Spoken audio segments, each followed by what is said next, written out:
Todas las personas tenemos un sueño, algo que nos impulsa a seguir adelante. ¿Y si te dijera que ese sueño puede ser una realidad? En Universidad ISEP te ayudamos a hacer lo posible. Con más de 37 años de trayectoria seguimos evolucionando para estar más cerca de ti.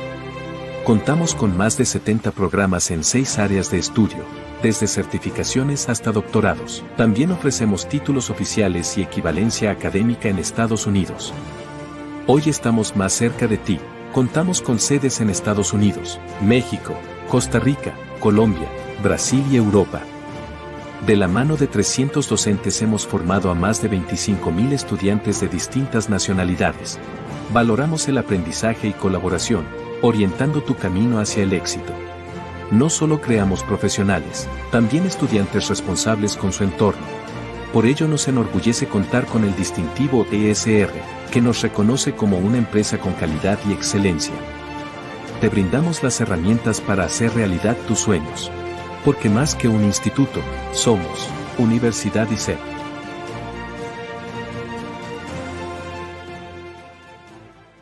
Todas las personas tenemos un sueño, algo que nos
Hola, muy buenas tardes a todos y a todas que nos acompañan en este espacio que tendremos el día de hoy en Universidad ISEP, donde pues tendremos un espacio muy enriquecedor sobre pues, el caso de estudio que veremos el día de hoy, la afectación cognitiva derivada del trauma, por nuestra magíster Sandra Mosquera.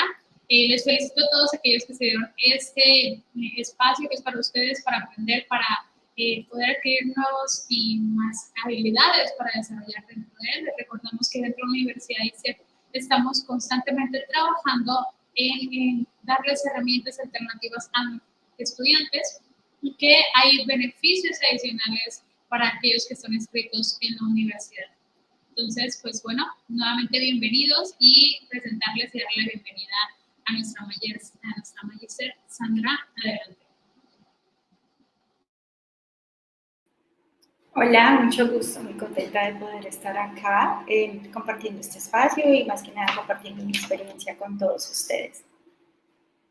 Bueno, mi nombre es Sandra, como han comentado, soy magíster en Ciencias Biomédicas y de la Salud de la Universidad Autónoma del Estado de Hidalgo. Soy magíster en Psicoterapia de la Universidad de Chile, Universidad Heidelberg y Universidad Pontificia Universidad Católica, y estoy como candidata a doctora en psicoterapia en la Universidad de Chile. Bueno, el día de hoy les voy a hablar sobre la afectación cognitiva derivada del trauma.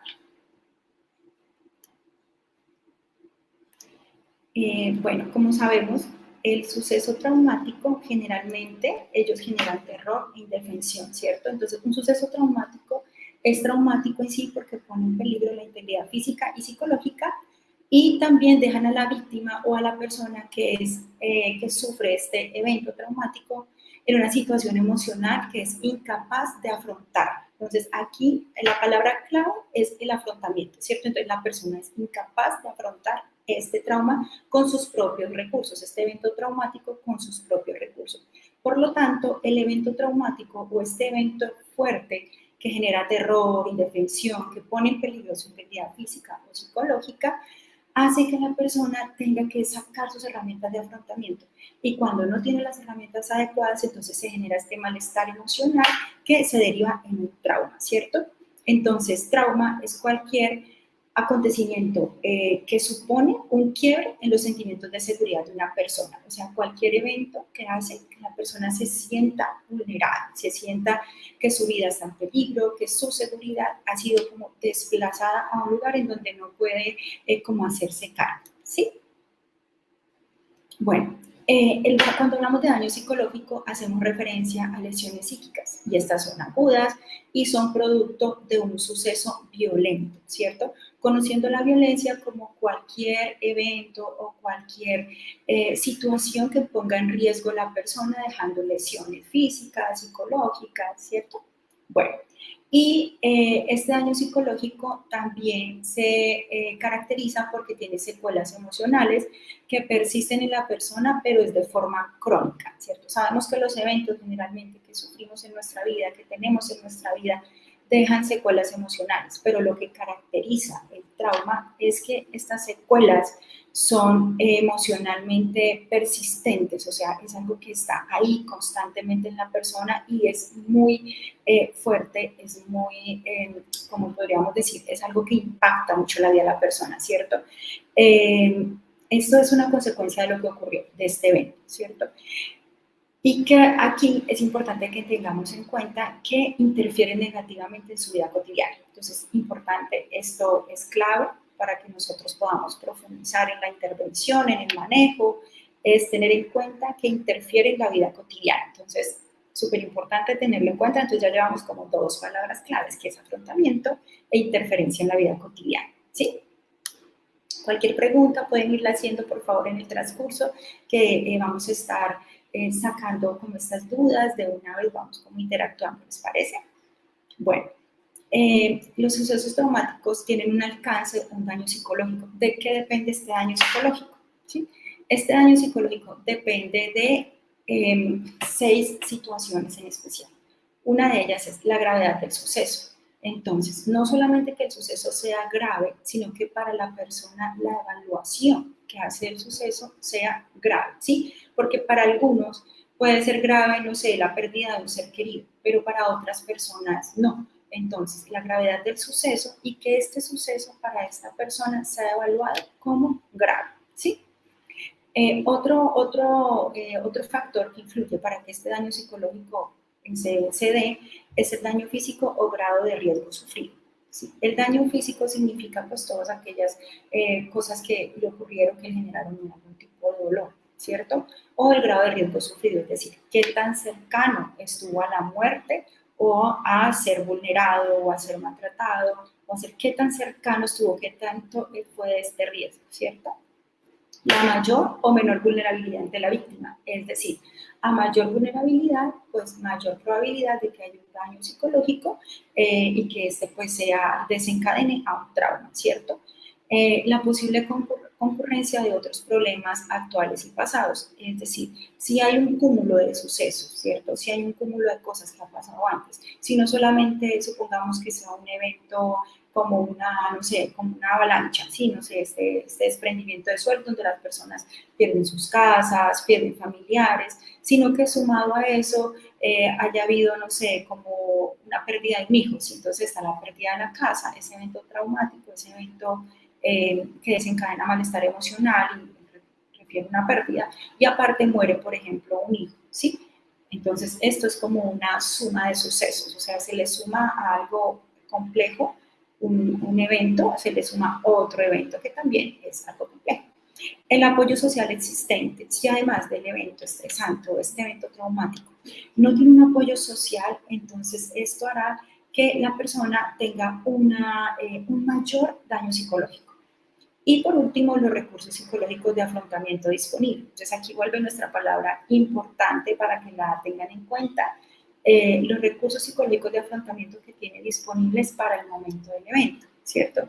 Entonces, vamos a estar hablando de afrontamiento en nuestra maestría, así que si tienen interés en lo que tiene que ver con afrontamiento y todo esto, cómo se puede medir, cómo se puede identificar y cómo lo podemos mejorar, mayor información van a tener en nuestra página de ICEP y ahí podrán adquirir todos estos conocimientos en nuestras maestrías. Bueno, reacciones que ocurren después de un suceso, ¿cierto? Entonces, un suceso traumático generalmente puede desencadenarse como un trastorno de estrés postraumático, ¿cierto? Cuando este acontecimiento supera como ese umbral para el trauma e interfiere negativamente en la vida cotidiana, entonces se convierte en un estrés postraumático, ¿cierto? Que de eso vamos a estar hablando en las clases como tal ya de maestría del trastorno de estrés postraumático, sus intervenciones, cómo podemos desde la psicología poder intervenir, cómo podemos también de alguna manera desde la psicología, desde lo que tiene que ver con el tratamiento cognitivo-conductual, tenemos muy bien establecido cómo podemos de alguna manera disminuir el impacto negativo a estos eventos traumáticos. ¿Listo? Bueno, las reacciones psicológicas a un acontecimiento traumático varían en función de mayor o menor proximidad temporal al suceso, es decir, qué tanto tiempo ha ocurrido desde este suceso. Por ejemplo, tenemos el trastorno de estrés agudo, que no es un trastorno de estrés postraumático, pero tiene una sintomatología clínica que emerge y esta se ve en las 4 primeras semanas del acontecimiento. Si transcurrieron 4 semanas y esta sintomatología clínica sigue ocurriendo, entonces ya es un estrés postraumático, ¿cierto? Ya es un TEP, un trastorno de estrés postraumático, ¿sí? Esa es la diferencia entre un trastorno de estrés agudo y un trastorno de estrés postraumático. El tiempo que ha transcurrido de uno entre el evento y la sintomatología que estoy teniendo después de este evento que fue para mí traumático. Bueno. Hay unas fases tempranas de este trauma, ¿cierto? De este malestar clínico, que es un periodo crítico para la fijación del proceso psicológico. ¿Qué estamos diciendo? Que estas fases tempranas, el primer momento después de que ocurre esta situación estresante o este trauma, este evento, hay un tiempo en el que se puede fijar y puede ser patológico. Entonces, aquí, tip número 1, que es identificar estos eventos o este periodo crítico para poder intervenir. Es clave, esto es súper, súper clave. Entonces hay que tener tener claro qué es lo que tenemos que hacer en este tiempo nosotros como terapeutas para poder definir, ¿no? Poder acortar la brecha entre la salud mental y el trauma, ¿no? y el malestar emocional. También hay un punto entre la respuesta orientada a la recuperación, el reajuste y la reevaluación de lo ocurrido, ¿cierto? Entonces, ahí es súper importante tener en cuenta que esa es la diferencia entre una respuesta clínicamente significativa y un reajuste y una reevaluación del evento estresante. Hay una reacción postraumática que es intensa, que desborda la capacidad de afrontamiento. Entonces, volvemos con nuestra palabra clave, ¿sí? Entonces, cuando hay una reacción y esta es, podríamos decir que esta reacción es intensa, ¿cierto? Y no podemos hacernos cargo porque nuestros recursos de afrontamiento, nuestras herramientas de afrontamiento no corresponden, no tenemos en ese momento esas herramientas para afrontar ese suceso, ahí es cuando ya se vuelve más intenso, ¿cierto? Esas son como las fases tempranas. Entonces, nosotros como psicólogos clínicos tenemos que darle a la persona estas herramientas de afrontamiento o identificar en ellas cuáles tiene para poderlas potenciar. Para esto hay también todo un protocolo de intervención, hay unas estrategias de intervención y están orientadas a poder identificar las estrategias de afrontamiento, que eso pues lo vamos aprendiendo dentro de la maestría, ¿sí? de clínica. Bueno, también tenemos una presencia de síntomas que son disociativos, entonces hay una alteración del sentido de la realidad, del entorno y de uno mismo. Entonces, esto se altera.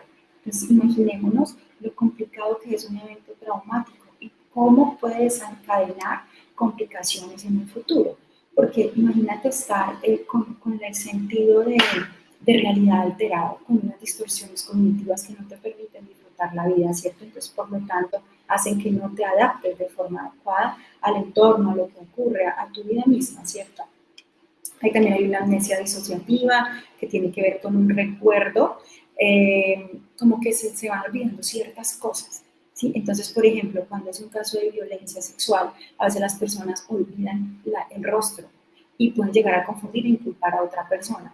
Por ejemplo, hay personas que no se han pasado 10 años del evento y confunden la persona y esto es muy común, ¿sí? Entonces hay una amnesia disociativa o también tienen un recuerdo del lugar, del evento completamente distinto y esto ocurre como una consecuencia pues, cognitiva del trauma, ¿cierto?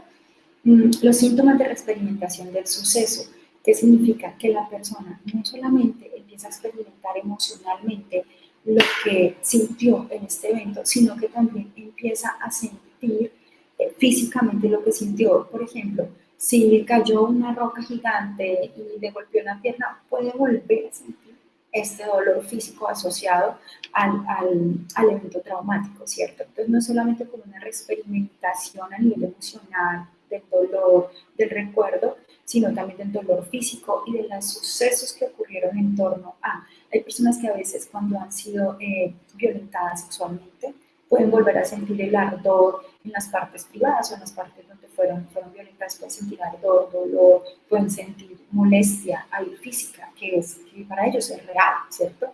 No es algo que se estén inventando o que sea diferente, ¿no?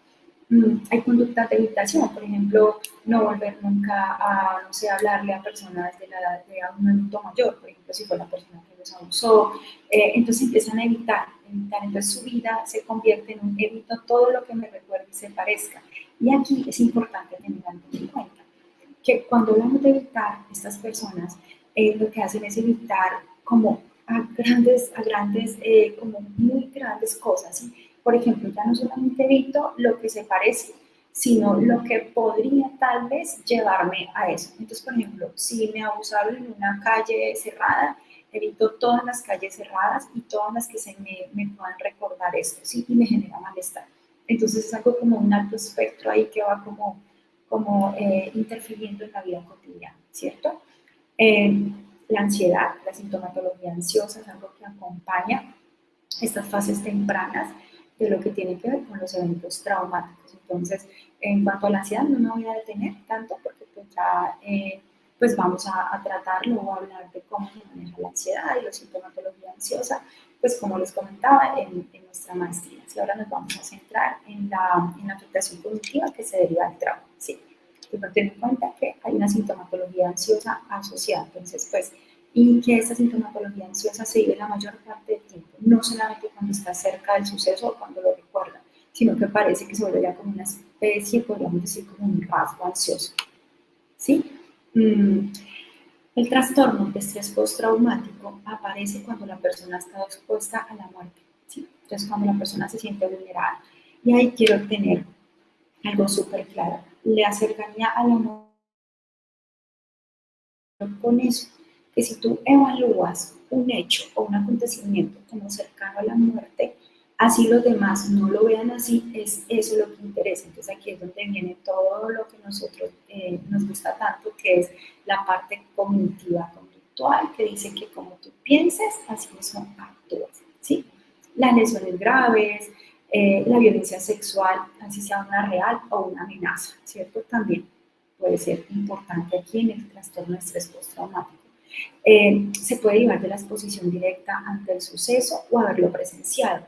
Entonces, no solamente tú tienes que ser una víctima directa, sino que aquí es cuando hablamos de una victimización que puede ser también a partir de haberlo visto. Y se vuelve más grande cuando es alguien importante para ti. Por ejemplo, yo he tenido pacientes o consultantes, como gustan decirles, que vienen a consulta porque abusaron sexualmente de su hermana y no solamente tuvieron cercanía con el hecho, sino que también, no sé, presenciaron. Por ejemplo, tengo una chica que ella cada vez que iba a entrar al cuarto veía cuando salía la persona importante que era la que abusaba a su hermanita chiquita. ¿Sí? Entonces eso, aunque ella no vio el hecho, no vio directamente el sufrimiento de su hermana o cómo pasaba esto, sí presenciaba, sí asoció y empezó a darse cuenta que efectivamente cuando la persona salía era porque acaba de abusar a su hermana y esto lo convirtió en un evento traumático, ¿sí? Bueno, haberlo presenciado o el acontecimiento de que le ha sucedido a un familiar próximo, amigo, alguien importante para esta persona, ¿cierto? Respuesta intensa de miedo, horror o indefensión. Cuando hay un miedo, exagerado hacia algo, un miedo grande, un horror, una indefensión, aquí es cuando ocurre también el trastorno de estrés postraumático y todas las consecuencias cognitivas derivadas de esto. Bueno, hay 4 aspectos muy importantes que hay que tener en cuenta en los eventos traumáticos, ¿cierto? Primero, la reexperimentación de la lesión sufrida o de la experiencia vivida en forma de o pesadillas o imágenes o recuerdos constantes e involuntarios. Estos 4 aspectos hay que tenerlos muy en cuenta para cuando nosotros vamos a hacer algún tipo de intervención, ¿cierto? O vamos a identificar, vamos a hacer un diagnóstico, poder identificar si la persona efectivamente está teniendo alteraciones o está teniendo afectaciones en torno a cualquier evento traumático, ¿sí? Entonces, la evitación también, tanto conductual como cognitiva, de estímulos asociados al hecho traumático. ¿Esto qué significa? Que cuando la persona cree que está cercana a vivir este hecho, a tener algún tipo de contacto con las personas o los eventos involucrados, por ejemplo, una lluvia, ¿sí? Y si fue alguna catástrofe natural, entonces, por ejemplo, cuando llueve se puede volvernos a desbordar el río, algo así, pues obviamente empiezan a sentir miedo, terror, horror, y empiezan a sentirse hiperactivados, empiezan a tener dificultades de concentración, a estar irritables, a tener problemas del sueño, ¿cierto? Y otras que son las alteraciones negativas con el estado de ánimo, ¿cierto? Entonces, alteraciones negativas cognitivas y del estado del ánimo, es decir, que la persona empieza a generar dificultades para poder interactuar con su entorno, para poder aprender, para poder procesar la información y bueno, y otra serie de cosas que ahora más adelante vamos a hablar más específicamente, ¿sí? Bueno, en ese sentido hay unas afectaciones cognitivas que están derivadas del trauma como tal. ¿Cómo sabemos nosotros que estas afectaciones están derivadas del trauma? Primero, porque estas tienen que ver con las siguientes áreas que ahora les voy a hablar, que tienen que ver con la calidad de vida.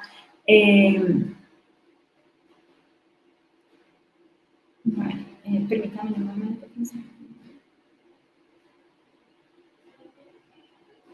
Vale.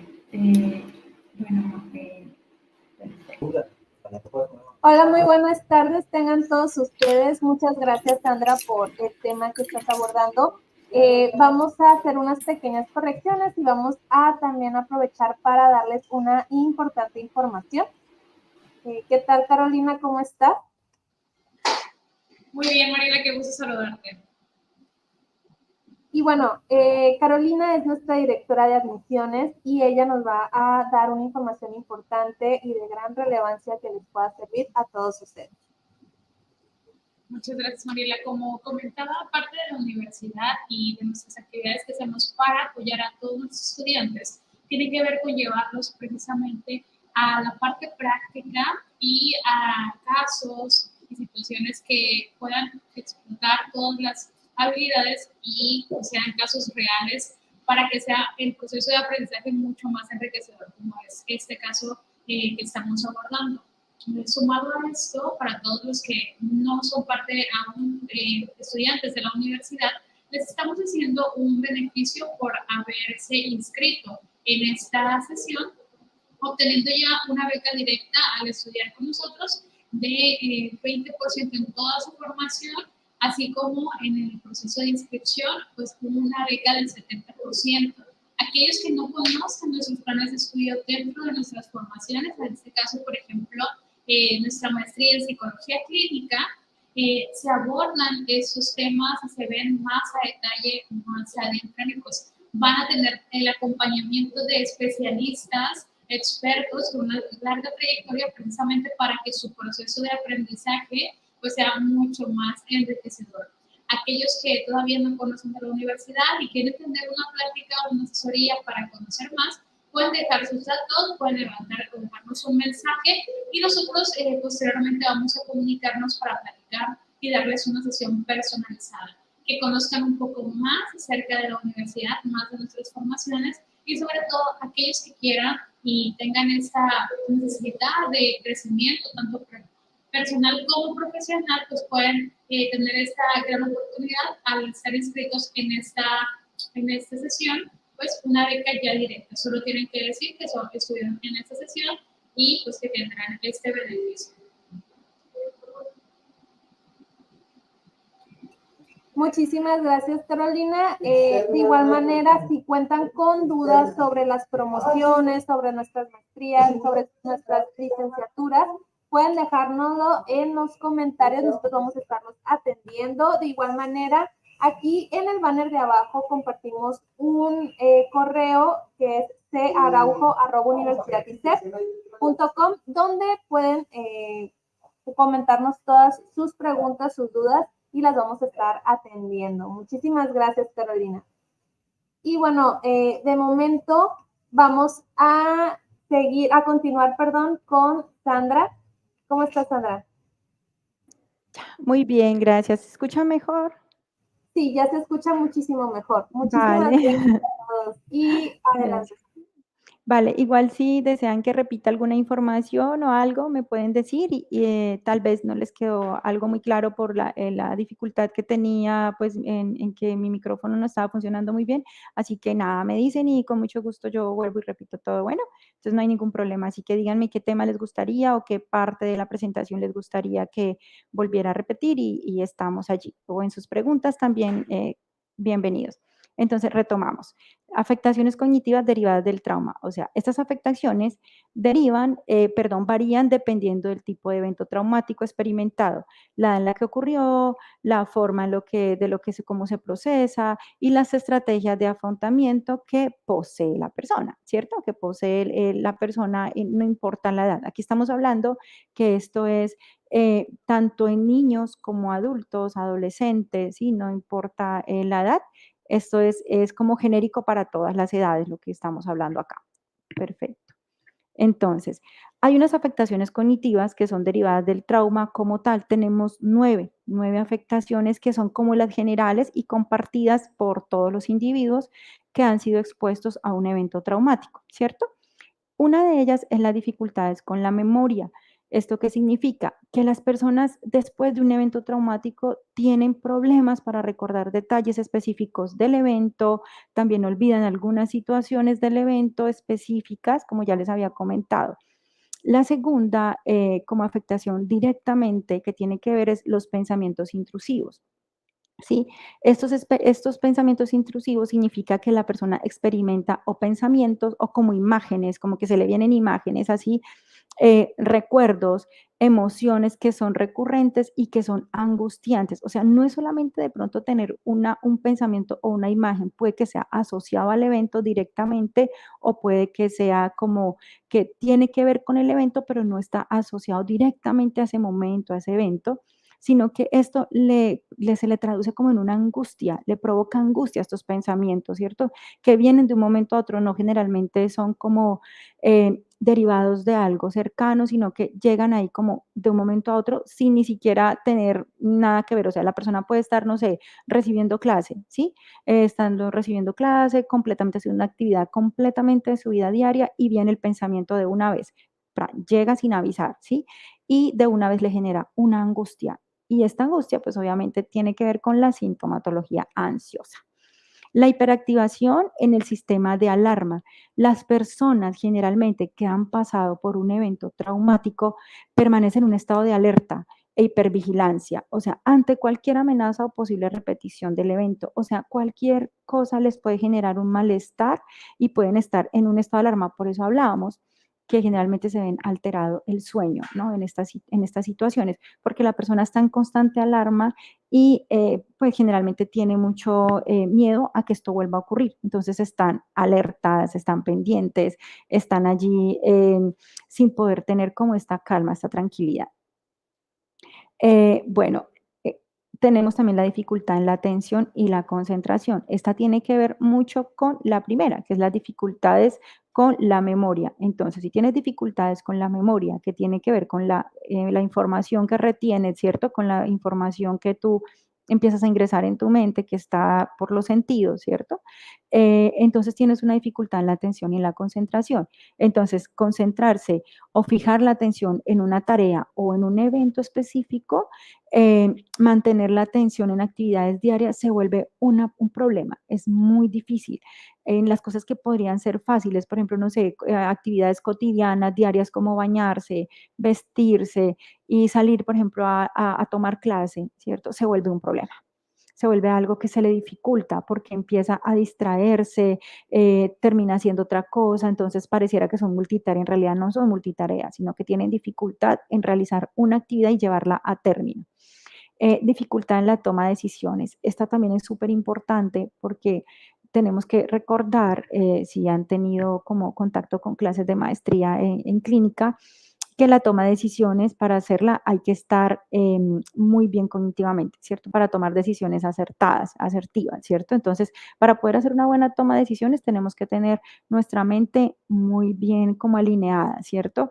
Entonces, cuando ocurren estos eventos traumáticos, se afecta esta capacidad de toma de decisiones, porque no se puede realizar de una manera racional, no se puede hacer de una forma analítica, no se puede hacer una evaluación exacta de los eventos para poder tomar una decisión, ¿cierto? Para poder hacer una toma de decisiones se dificulta mucho. Entonces ahí es donde nuestro papel como psicólogos clínicos también es ayudar a estas personas a tomar decisiones. Y pareciera como algo muy fácil. Decimos, no, pero es cualquier decisión. A veces estas personas se les dificulta incluso eh, cómo vestirse, qué me pongo hoy, ¿sí? ¿Qué decir? O sea, imagínense una decisión más compleja, algo que sea, por ejemplo, no sé, continuar una relación, identificar si está siendo víctima de violencia de su pareja, por ejemplo, ¿sí? Entonces, imagínense esto a grande escala, o sea, desde las cosas pequeñas hasta las más grandes. Entonces, esto cognitivamente tiene muchas implicaciones, ¿sí? Evitación de estímulos que recuerden el trauma, es decir, la persona de forma intencional evita los lugares, las situaciones, las personas que puedan recordarle este evento. Si cualquier situación o persona, entonces no sé, si por ejemplo fue alguien cercano y fue una violencia sexual, entonces la persona evita cualquier tipo de reunión familiar, entonces ya no socializa, se queda en su casa, ya no va a ningún otro lugar que tenga que ver con la cercanía con un otro, ¿cierto? Los trastornos disociativos, como les había hablado en un principio, en las generalidades del trauma, es una respuesta común al trauma. Es muy común. O sea, es algo que eventualmente cuando vamos a hacer un diagnóstico, es algo que vamos a encontrar. Sí, es algo que siempre vamos a encontrar entre los criterios diagnósticos. Entonces, una respuesta común al trauma, ¿cierto? Que ocasiona una desconexión entre los pensamientos, entre las sensaciones, entre los recuerdos y las emociones. O sea, hay una desconexión, es como si la persona estuviera toda dividida, ¿sí? Y sus sensaciones están por un lado, sus recuerdos van por otro, pero no hay una articulación como adecuada de estas áreas, ¿no? También una afectación en el procesamiento de las emociones, ¿sí? Entonces, todo esto pues va encadenado, tiene que ver, ¿cierto? Entonces, hay una dificultad para regular las emociones. Entonces, es cuando la persona generalmente se siente siempre muy, muy triste o siempre está como muy exacerbada todas sus emociones y todo lo que tiene que ver con su procesamiento. Entonces, las personas tienen una dificultad para regularlas. Entonces, se caracteriza generalmente porque están enojados. Entonces todo lo ven como amenaza, todo lo ven como si fueran a ser víctimas o fueran a ser muy pronto vulnerados, ¿sí? Entonces todo lo ven como una amenaza, todo lo perciben como una dificultad y de una vez empieza a salir la ira, el enojo, el mal manejo de las emociones. La culpa y la vergüenza. Aquí me voy a tener un poquito más porque los sentimientos de culpa ante el evento traumático generalmente acompañan como esta creencia de poderlo haber evitado. Ocurre también mucho en lo que tiene que ver con violencia sexual. Entonces, las personas que han sido víctimas de violencia sexual siempre dicen, ¿por qué pasé por ahí? ¿Por qué no se me vestí de esta manera? Entonces, la culpa va asociada generalmente a estos eventos traumáticos y tienen que ver con la evitación del evento, ¿sí?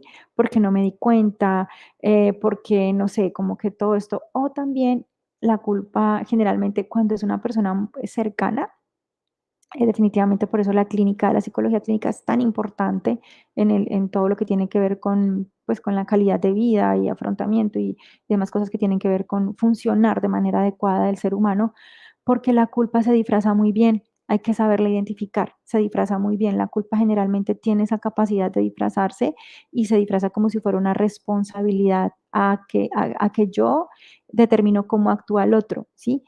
Y pues hay que tener en cuenta que a veces, generalmente, nada de lo que yo haga puede hacer que el otro me trate de tal manera, ¿cierto? Yo puedo ser muy buena, muy especial, pero eso no garantiza que la otra persona me vaya a tratar de la misma manera, porque depende del otro, hay un otro, ¿sí? Entonces, esto, por ejemplo, se asocia mucho con los niños. Entonces, ¿por qué me vestí de tal manera? ¿Por qué lo provoqué? ¿Por qué? Entonces, mi culpa porque yo debía haber dicho, yo debía haber hecho, yo debía haberme defendido, ¿sí? Entonces, estos eventos traumáticos generalmente hacen que las personas sientan culpa o vergüenza. Y la vergüenza tiene que ver sobre todo, se caracteriza en la violencia sexual. Es muy difícil, sobre todo en los hombres, que se evidencie una violencia sexual, un abuso, porque sienten vergüenza por este acontecimiento, por este hecho. ¿Hasta aquí alguna pregunta, algún comentario, algo que quieran hacer, algún comentario? María Fernanda Vera, ¿sí? Eh, bueno, tú nos dices que esta hiperactivación permite que puedan evitar un suceso similar o pueden ser revictimizadas. Esta hiperactivación lo que busca efectivamente María Fernanda es precisamente eso, ¿no? Que la persona esté todo el tiempo vigilante. Haz de cuenta que la persona dice, bueno, me vulneraron, pasó esto, hubo un suceso, un evento traumático, ¿sí? Entonces yo voy a estar más pendiente. Son asociaciones que se van realizando en la mente a partir de un evento traumático que no necesariamente son reales, sino que son más bien distorsionadas. O sea, por ejemplo, el hecho de que tú estés pendiente, despierto todo el tiempo, no va a evitar que haya una catástrofe natural, ¿sí? O el hecho de que tú estés hiperactivo, despierto todo el tiempo, o que estés ahí, no va a hacer que no te, no sé, no te viole tu papá, por ejemplo, ¿sí? Entonces, estas personas creen que al estar hiperactivos pueden estar evitando este acontecimiento nuevamente, es para evitar la revictimización, o simplemente es una secuela cognitiva que queda ahí, queda como instalada en su vida, como tengo que estar pendiente, tengo que estar alerta, no puedo estar descuidado, porque como va acompañado de la culpa, entonces consideras que en gran medida fue una responsabilidad tuya, ¿sí? Exacto. Entonces, Janine nos dice, buen día, yo tengo una duda. Hace unos momentos mencionaba los episodios disociativos. A una persona que no tiene conocimiento sobre los términos psicológicos, ¿se le podría describir uno de esos episodios como una laguna mental? Sí. Efectivamente, sí pueden ser lagunas mentales también, porque pueden estar como olvidando fracciones, partes del evento. Entonces, sí, efectivamente, estos episodios disociativos podrían tener generar esto, ¿cierto? Podrían generar estas lagunas mentales. De hecho, se caracterizan, si los vemos en los criterios diagnósticos del DSM-5, podemos encontrar que se caracteriza por estas lagunas mentales. Bueno, gracias. Vale, María Cristina, compartir estrategias frente a la afectación cognitiva, sí, claro, pero bueno, digamos que en este momento es súper invitados porque el tema es lo que tiene que ver con la afectación cognitiva derivada, entonces súper invitados a tener nuestras clases de maestría, adquirir mayor información sobre este tema si les interesa en nuestras clases de la ICEP, entonces entrar a la página y tener más información, pero te doy como una información frente a esto y es que la terapia cognitivo-conductual es la adecuada para poder disminuir estas afectaciones negativas y poder de alguna manera que la persona se adapte más al medio y pueda como transitar esto y poder ser ¿cómo se podría decir? Como tener mayor calidad de vida, ¿sí? Eso es como lo principal que podríamos hacer.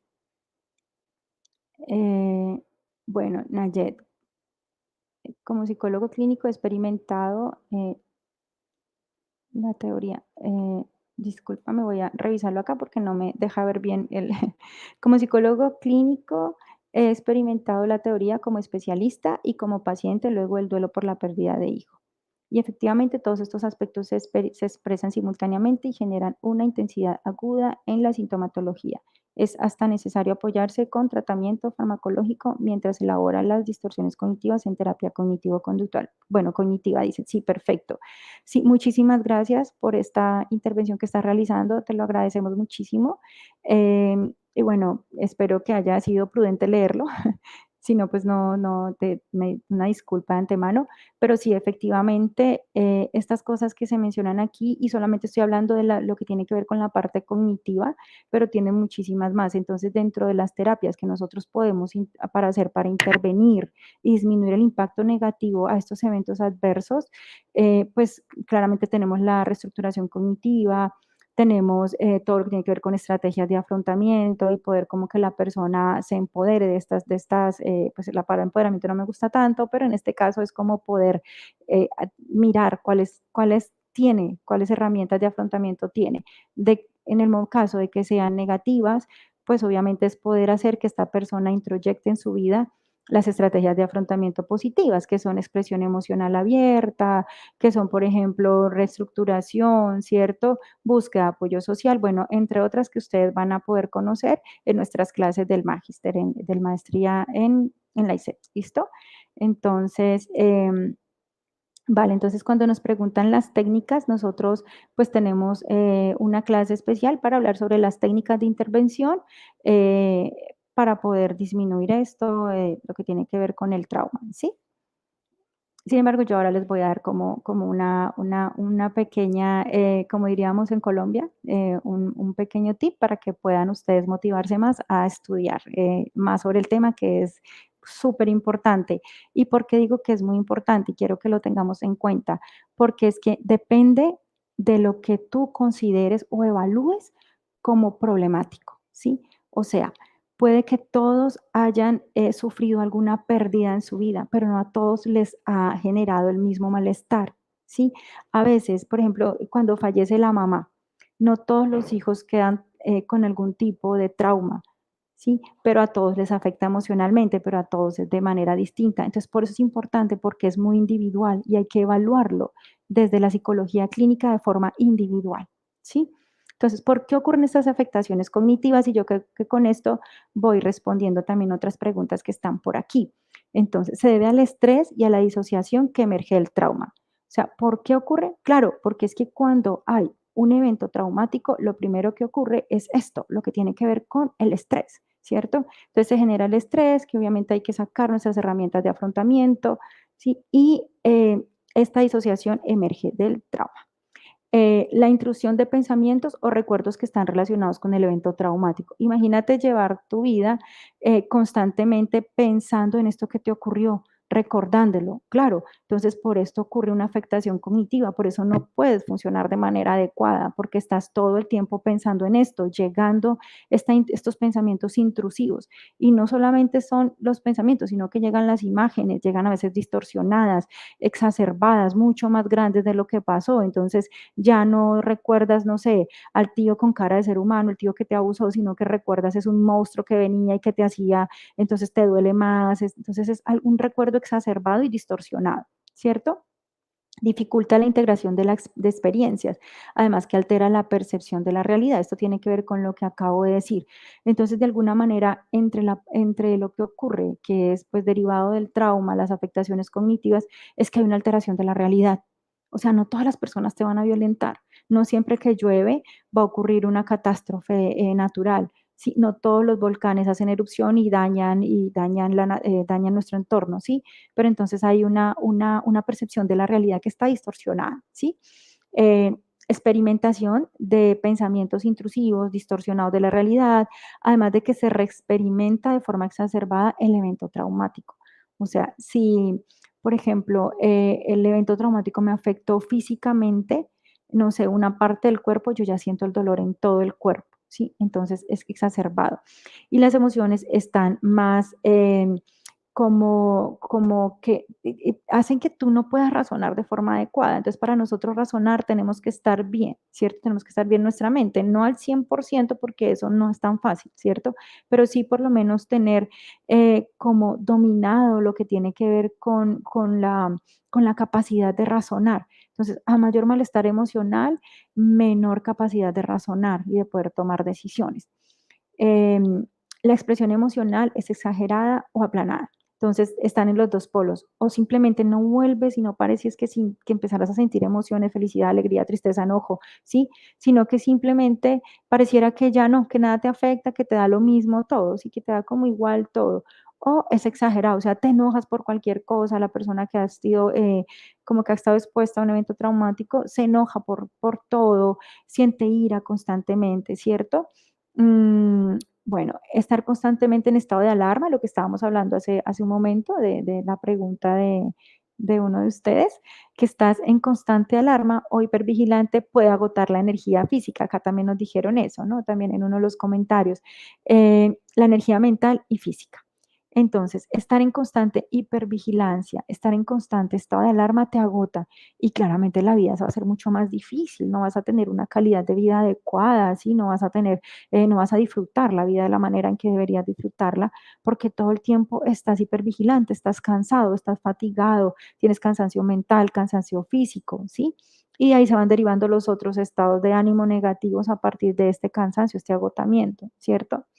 Em, Hay una limitación en las actividades y las relaciones significativas, es decir, se le dificulta a la persona relacionarse y exponerse pues a contextos donde debe socializar. Entonces imagínense que sea una persona que tiene un diagnóstico o que tiene todas las características, los criterios diagnósticos de un estrés postraumático, ¿cierto? O que vivió un trauma y tiene que trabajar, sí, tiene que estudiar, tiene que hacer una maestría. Entonces, obviamente esto se le va a dificultar y no va a querer exponer, hay personas que no quieren exponer. Yo he tenido varios pacientes y eso ya pues tiene que ver para las clases de clínica que vamos a tener en nuestro magíster aquí en la ISAP, aquí en la ISEP.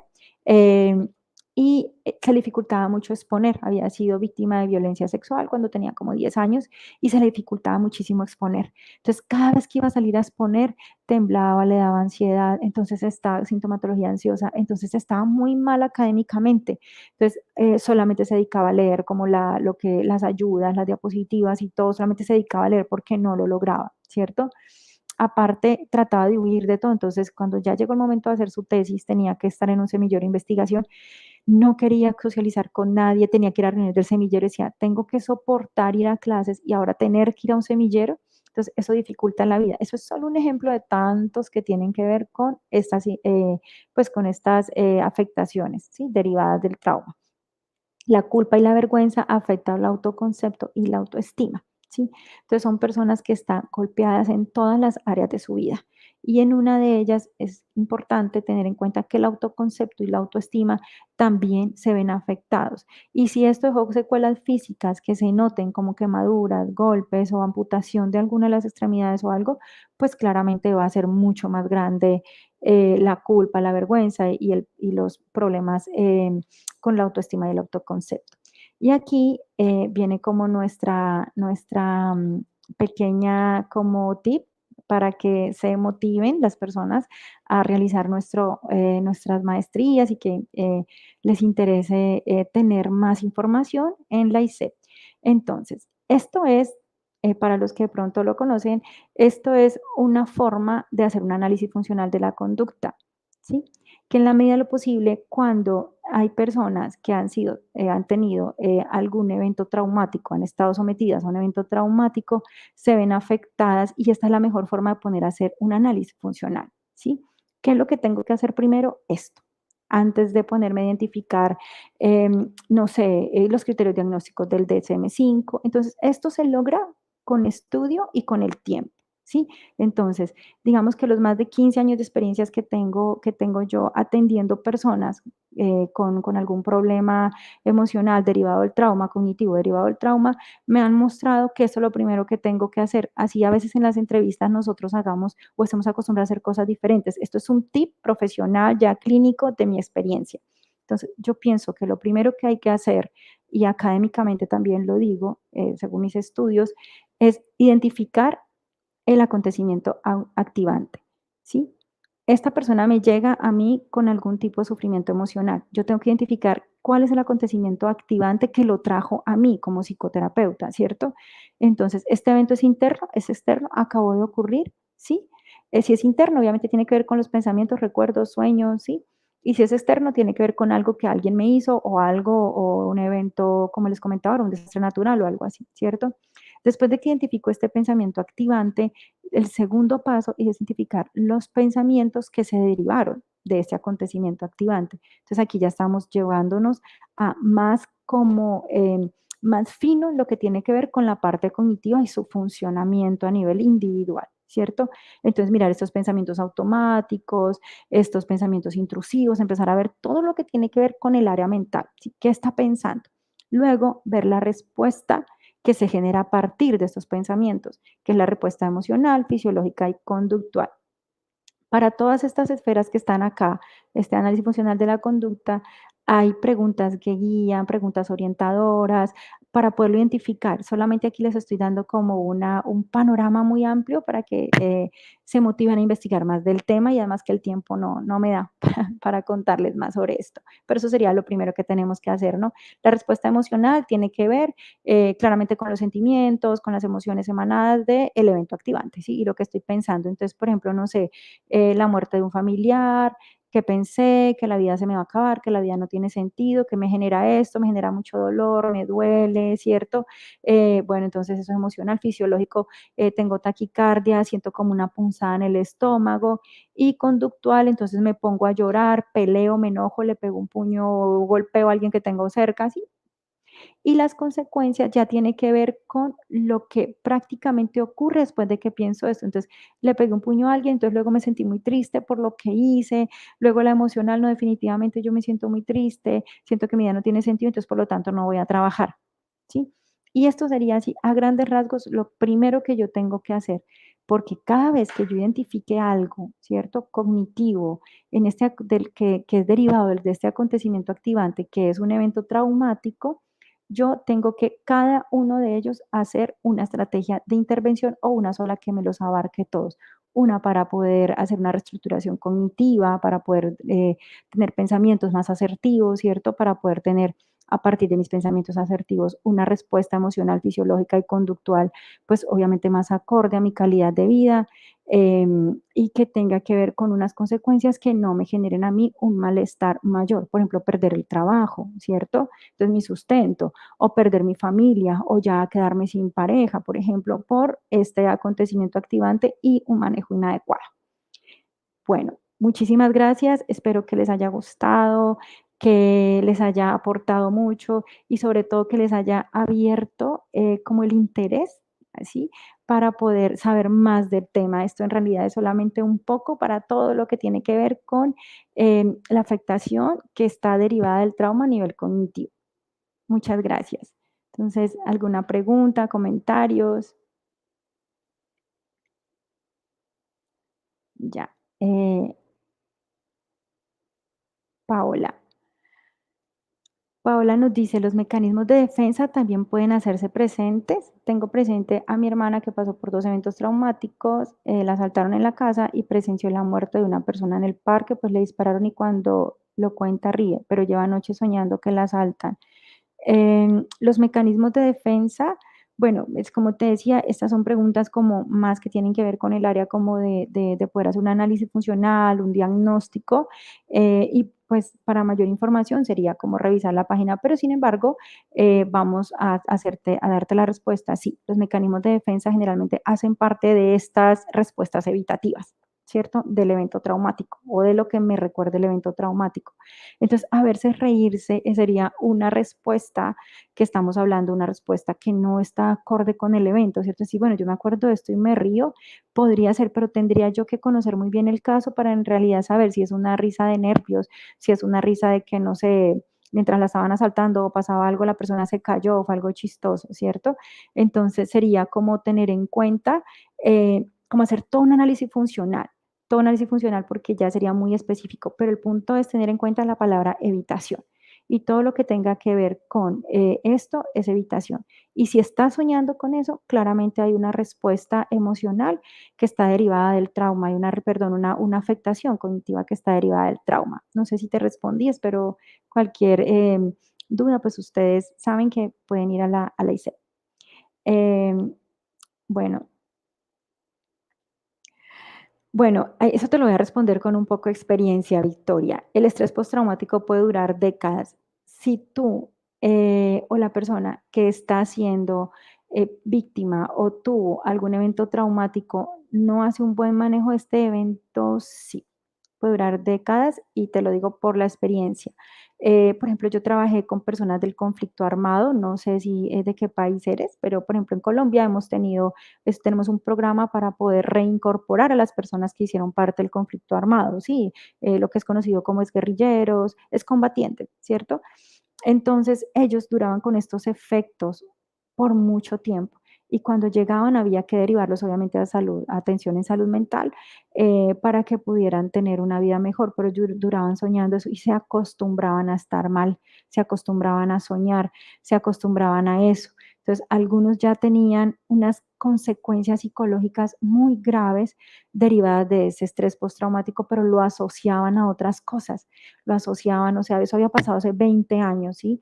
20, 30 años, ¿sí? Porque a veces salían cuando estaban todavía menores de edad, pero seguían con las consecuencias. Entonces, sí, efectivamente, este estrés, si no está tratado, no está bien manejado, puede durar años, pero la persona simplemente se va a acostumbrar a estar mal o a lidiar con eso. Entonces, la vida les cuesta más, les cuesta un poco más. Em, otra pregunta.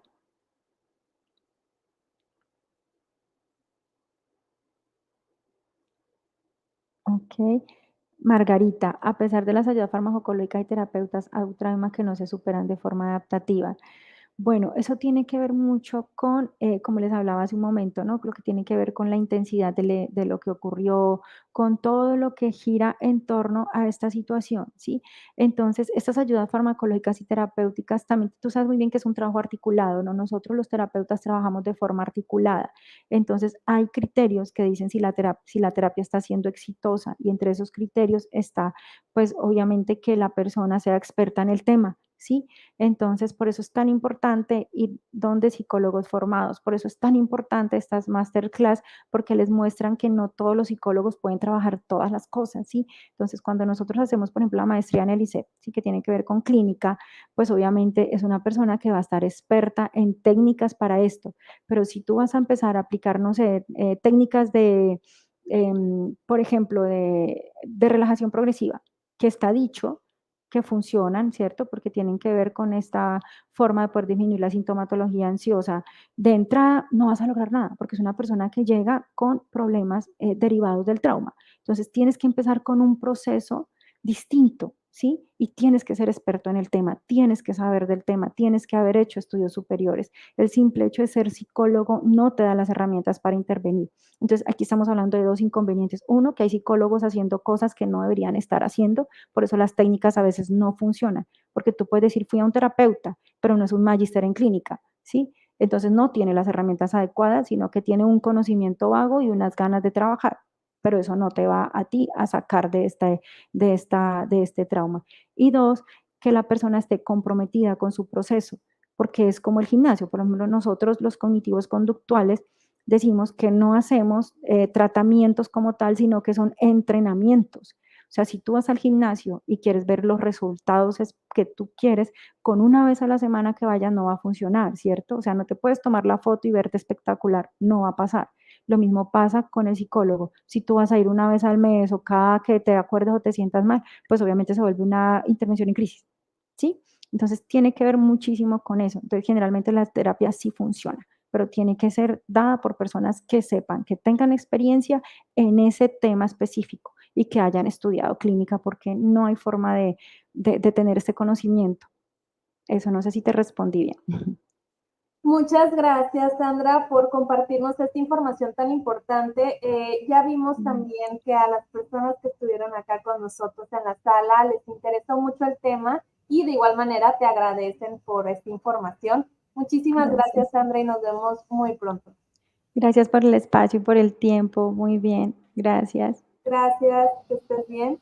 Y bueno, les comento que aquí tenemos a la directora de admisiones de Universidad ICEP, Carolina Araujo, y ella va a estar respondiendo a las dudas, preguntas y comentarios que nos estuvieron poniendo durante el evento en cuanto a nuestras maestrías. Adelante, Carolina. Muchas gracias, Mariana, y pues con mucho gusto estamos apoyándoles. La carrera de psicología está próxima a aperturarse, todavía no tenemos convocatorias, Valeria, pero déjanos sus datos y con mucho gusto estaremos brindándote las licenciaturas que contamos actualmente y también pues indicarte cuándo tendríamos la convocatoria de la licenciatura en psicología.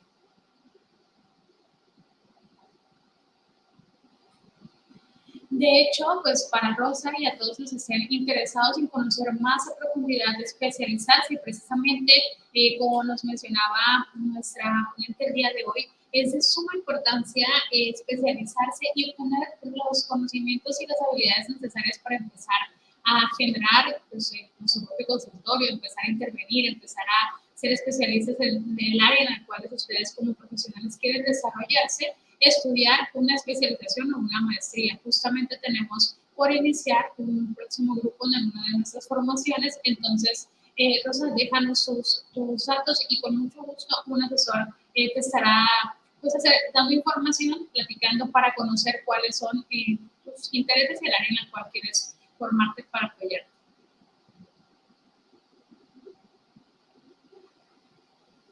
María Cristina, pues felicidades. Evidentemente cada día nos muestra más que necesitamos tener o contar con especializaciones, contar con más elementos para poder abordar las situaciones que nos presentan los pacientes, quienes ya están dedicándose al área clínica o abordar las situaciones y necesidades que tiene la sociedad en general, dependiendo del área en la que nos encontremos, en la parte de educación, en la parte social. Entonces tenemos convocatorias próximas para en los primeros días de agosto tenemos unos grupos. Me interesaría pues, que nos dejen sus datos para darles una asesoría personalizada dependiendo cuál es la especialización en la cual deseen o la maestría en la cual quieren inscribirse y poderles brindar cuáles son los beneficios. Les recuerdo que aquellos que tuvieron ese espacio se registraron solo por haber tenido la oportunidad de participar en esta sesión, en este caso clínico, tienen un beneficio ya de inmediato, que es una beca en su formación y también en su inscripción. Entonces, les invito para que puedan tener esta oportunidad y aprovechen este nuevo.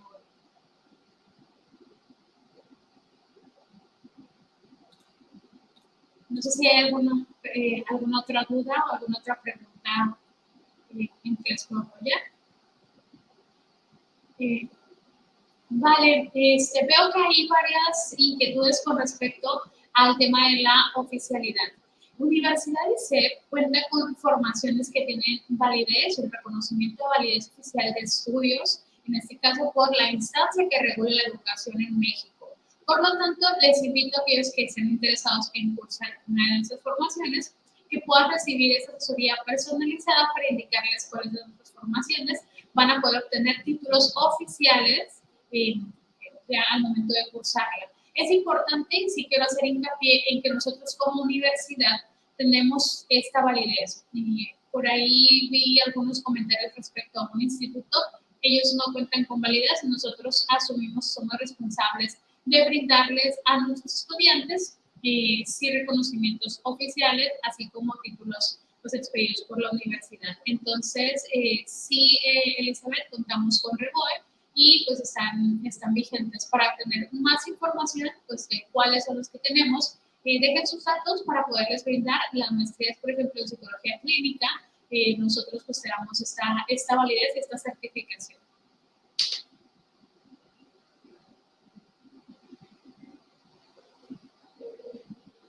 No sé si hay alguna otra duda con respecto a nuestro próximo inicio o los beneficios que tenemos con respecto a su proceso.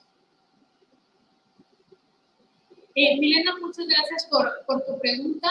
Como sabemos, cada país hace un diferente proceso al estudiar en el extranjero. En este caso, nosotros, al momento de que nuestros estudiantes de Colombia, porque tenemos muchos estudiantes colombianos, como algunos otros de Latinoamérica, pues es importante mencionarles que al hacer los trámites, dependiendo de la maestría en la que estén inscritos, pues reciben un título oficial mexicano. Y ese es el primer requisito que el Ministerio de Educación, en este caso de Colombia, le solicita. Por lo tanto, la universidad realiza todo el acompañamiento con los estudiantes para que lleven a cabo y comiencen este proceso. Recordarles pues, que este trámite es personal y pues cuentan con el primer requisito que indica el ministerio, que es que su título sea oficial y lo tendrían con nosotros, sin mencionarles, pues dependiendo de la maestría en la cual estén inscritos. Gracias, Marta. Nosotros contamos con especializaciones que duran un año y formaciones de maestría que duran desde un año, 4 meses, hasta 2 años. Entonces, realmente tienen la oportunidad de obtener una certificación en un corto tiempo, pero lo más importante es que una vez que ustedes inicien a estudiar dentro de la universidad ICEP, van a tener un acompañamiento por expertos especialistas y que además van a tener oportunidades de participar en eventos que hagan mucho más enriquecedor su proceso de aprendizaje y bueno, ya dependerá de la maestría o especialización que elijan. Si quieres una sesión para que puedas tener una información más a detalle y conocer qué es lo que estás buscando, Marta, con mucho gusto te podremos apoyar.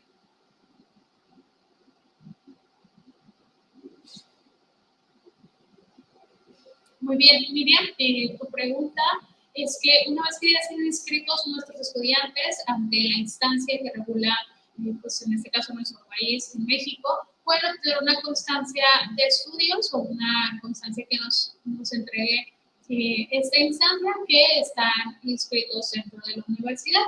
Eso pues ya dependerá del trámite que necesiten hacer dentro de la formación, dentro, si es para su trabajo, si es dependiente para una instancia, pues ya depende de las características de este documento, pero se les puede dar un documento que indique que están inscritos y si su título está en proceso, por ejemplo, para nuestros estudiantes que ya están por terminar o que ya terminaron y ya están solamente con el trámite, pues también se les puede indicar.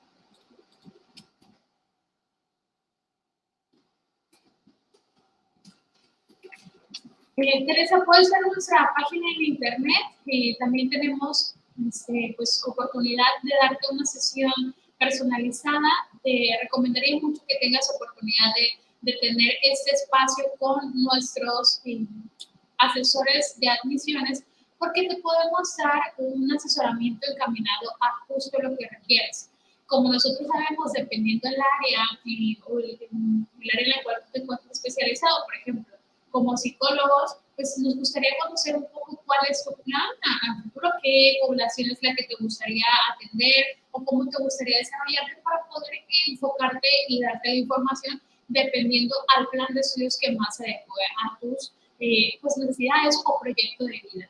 Algo que quiero comentarles o compartirles es que es para la universidad es muy importante desde el inicio, ese primer momento de proceso de admisión, que ustedes tengan la certeza que se les va a dar una atención como lo necesitan, como lo requieren y sobre todo que les vamos a brindar la mejor opción en cuanto a formación para que puedan elegir una que vaya encaminado a su proyecto de vida, a su proyecto profesional y pues sobre todo explicarles a detalle cuáles serían los alcances que ustedes pueden tener una vez que estudien dentro de la universidad. Tenemos un próximo grupo en la maestría de neuropsicología clínica, es totalmente en modalidad virtual. De verdad que para aquellos que estén enfocados en esta área, les recomiendo mucho esta formación. Paola, si nos dejas sus datos, también puedo generarte una sesión especializada para brindarte toda la información sobre todos los procesos, cómo será el proceso de desarrollo de tu maestría. Para todos los que tuvieron ese espacio, que se conectaron, de verdad, agradecerles mucho por este tiempo que se regalan a ustedes mismos como profesionales, invitarles a que sigan preparándose. Nosotros como universidad hacemos constantemente ese tipo de espacios porque nos interesa contribuir a profesionales y a docentes en muchas áreas y sobre todo que queremos que conozcan un poco más de todo lo que hacemos en la Universidad ICEP y de todo lo que ustedes mismos pueden lograr al realizar una especialización o una maestría. Todas las personas tenemos un sueño, algo que nos impulsa a seguir adelante. ¿Y si te dijera que ese sueño puede ser una realidad?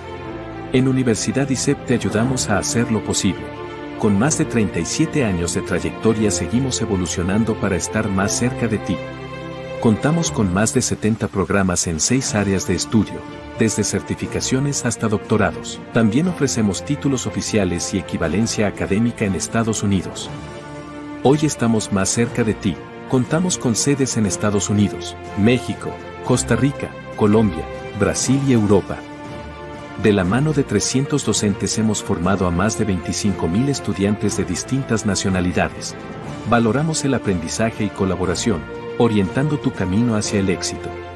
No solo creamos profesionales, también estudiantes responsables con su entorno. Por ello nos enorgullece contar con el distintivo ESR, que nos reconoce como una empresa con calidad y excelencia. Te brindamos las herramientas para hacer realidad tus sueños. Porque más que un instituto, somos Universidad ISEP.